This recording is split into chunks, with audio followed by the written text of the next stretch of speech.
So this week's Prueism is called Friends and Relations. Last weekend I spent it with my dad and we had a great time. My mom, she got the house to herself. Spending that time with my dad reminded me of the importance of spending quality time with your parents. My parents and I are friends, but they are my parents first, my friends second, which is the way it should be. As an adult, I have a better understanding of my parents than I ever did as a child. My relationship with my parents and myself was pretty rocky, but I bet many households had the same problem. People think it's hard being a parent now. Try being a parent in the 1960s and 70s. Social norms were changing faster than people were changing their underwear. Talk about a confusing time. You had the women's lib movement going into high gear, the relationship between men and women was changing, the relationship within a marriage was changing, and the pressure to keep up and walk away from the old-fashioned values must have been overbearing at times. People were trying to have a different relationship with their children than they had with their parents. Parents were looking to be friends with their children, and if you want to know how that change turned out, just see how parents and children are today. Entitlement society, anybody? How many of us grew up, vowed not to do the same thing our parents did or said, and guess what? We did the exact thing and then started wondering, when did I turn into my parents? Life definitely has a sense of humor. As an adult, when you get a chance to bond with your parents, you get to learn so much more about your parents and yourself.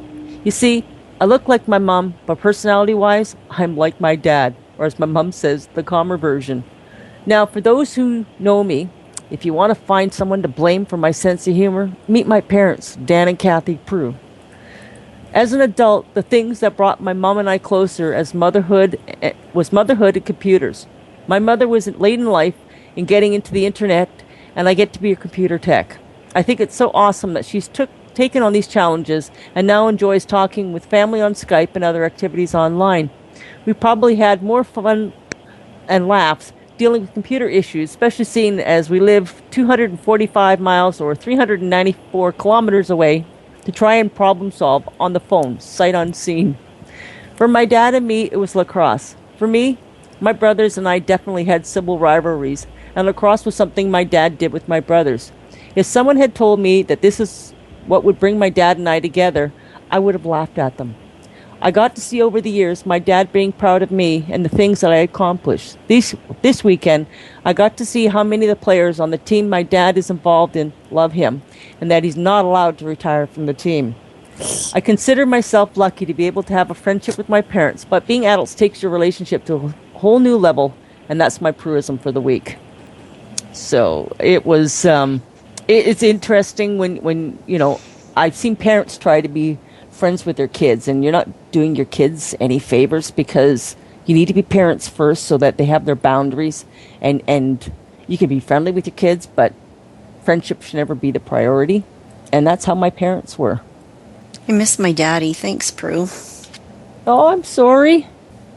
It was almost a year and a half now that we lost him. I lost him on my anniversary last year, and boy, did my dad and I go around about it in my late teen years. And then, after I had the big one, we had to work through a relationship to deal with some other problems. And I have never had more admiration for my father, beginning at that time.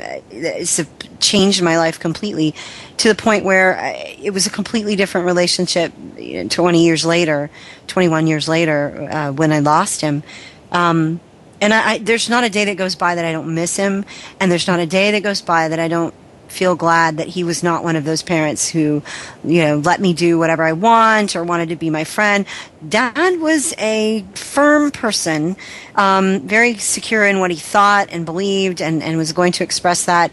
But he knew also, that his children loved him, his grandchildren loved him, that he could, within the bounds of whatever he was believing in and all the values that he carried, he loved these kids and he indulged these kids in all kinds of ways, just not that, I'm going to let you do whatever you want because that's what, permissiveness is what love is. He wasn't like that at all. And I had so much respect for his struggle at the end of his life, in the way that he went out and the good things that came out of all that, even though it was misery and hard and difficult. But, I miss my dad, but his thing he used to always say when they would go on vacation is, yeah, we missed you, but it was a good miss. So that thought today, it was a good miss. Yeah.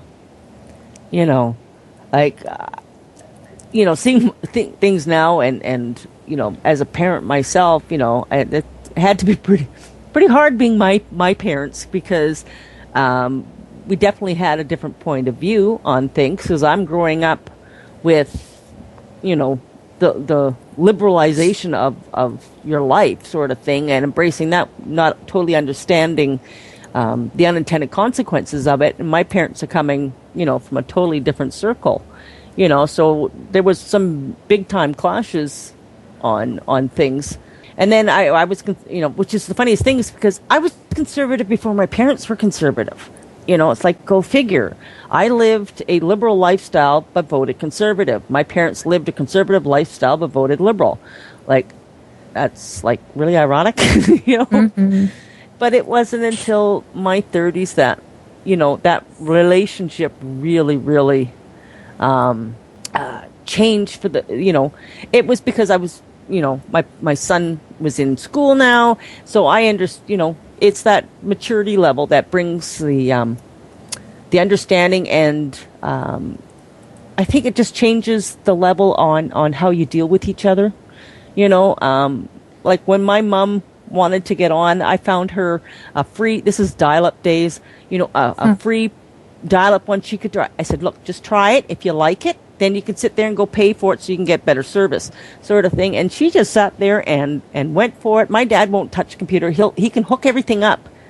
But, for him to sit down and look at something, sometimes it's almost dragging it. And there was times I would be mean and send him an e-card on his birthday with something he'd have to click the mouse on. So, but, and then